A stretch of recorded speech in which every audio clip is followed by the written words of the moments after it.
Assalamu alaikum, my name is Minhas and today I am going to discuss three address code in this whole video. So first of all, before coming towards three address code, I am going to tell you that what actually happens in compiler is we first of all have a source code, then the compiler generates an intermediate code, and then afterwards the intermediate code is generated to the target code which is actually executed. So now a question could arise in your mind. So the question could be like a source code can directly be translated into a target machine code. Then why we need to translate the source code into the intermediate code which is then translated into the target code? So the answer to this question is if a compiler translates the source code into the target machine language without having the option for generating intermediate code, then for each new machine, a full native compiler is required. Intermediate code eliminates the need of a new full compiler for every unique machine by keeping the analysis portion same for all the compilers. The second part of the compiler, which is synthesis, is changed according to the target machine, and it became easier to apply for the source code modification to improve the code performance by applying code optimization techniques on the intermediate code. So basically, we need three address code. The main purpose for generating the three address code is to optimize the code performance. So now coming towards the three address code. Three address code, which is the intermediate code, is actually the high level intermediate representation of the source code. They are generated by the compiler for implementing the code optimization. In three address code, the given expression is broken down into several separate instructions. These instructions can easily translate into assembly language. Each three address code instruction has at most three operands. It is the combination of assignment and binary operator. So what is actually the general expression or general form of the three address code instruction? So the general three address instructions are represented as A is equal to B, op C. Here A, B and C are the operands. Operands can be constants, can be the name of the variables or the name of the temporary variables which could be generated by the compiler. And the last one is op, which is actually the operator. So op is representing some operation is going on between B and C variable. So now coming to this point that how complicated expressions are solved in three address code. So complicated arithmetic expressions are represented as a sequence of three address statements. So using temporary variables for intermediate values. For example, the expression x plus y plus z can be represented as t1 is equal to y plus z and t2 is equal to x plus t1. So what actually happening is we are first of all computing y plus z.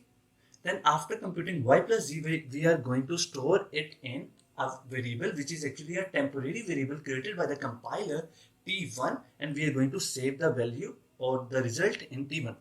Then after saving the result in t1, we are going to compute x plus t1 and then storing that result into t2. So now actually the value of t2 is same as the value of the expression x plus y plus z because we have computed this expression in parts, or you can say in chunks. So the use of the name for intermediate values allow three address code to be easily rearranged, which is convenient for optimization. Postfix notation does not have this feature. The reason for the term three address code is that each statement usually contains three addresses, two for the operands and one for the result. So here we have the simple three address code example, and we are going to discuss that how this code on the left hand side could be converted into the three address code which is at the right hand side. So at the left hand side we see that they are variable declaration int a, then another variable declaration int b, then afterwards there is an expression, and the expression is a is equal to 5 plus 2 multiplied by b. So now we need to compute this expression a is equal to 5 plus 2 multiplied by b and have to write this expression in three address code, that actually how three address code would be written. So at the right hand side, what the compiler would do is, first of all, it will make the expression into chunks. So one chunk is 5 and another chunk is 2 multiplied by b. So the compiler create a temporary variable named as underscore t0 and save 5 in it. The compiler create another temporary variable named as underscore t1 and save the value of the expression 2 multiplied by b in it. Now after computing the expression in chunks, what compiler does is it actually creates the line like a is equal to underscore t0 plus underscore t1. So in this way, the compiler would compute the three address code, and you can see at the right hand side that the expression or the value computed at the right hand side is actually the same as the value computed at the left hand side. But at the right hand side, the expression is in three address code. So now coming towards the common three address code forms. Number one is assignment statement. What assignment statement does is it basically assigns the value of the operation on two operands into the variable at the left hand side. So basically the general form of assignment statement is x is equal to y op z. Here x, y and z are the operands and op is the operation between y and z. The second form is copy statement. What copy statement actually does is it copies the value of the variable at the right hand side to the variable at the left hand side. So a general expression is x is equal to y. So it basically copies and assigns the value of the operand y to operand x. The third form is conditional jumps. What conditional jumps actually do is it basically first of all perform a comparison, and afterwards if the comparison is true, the instruction pointer goes directly towards a label to execute further execution.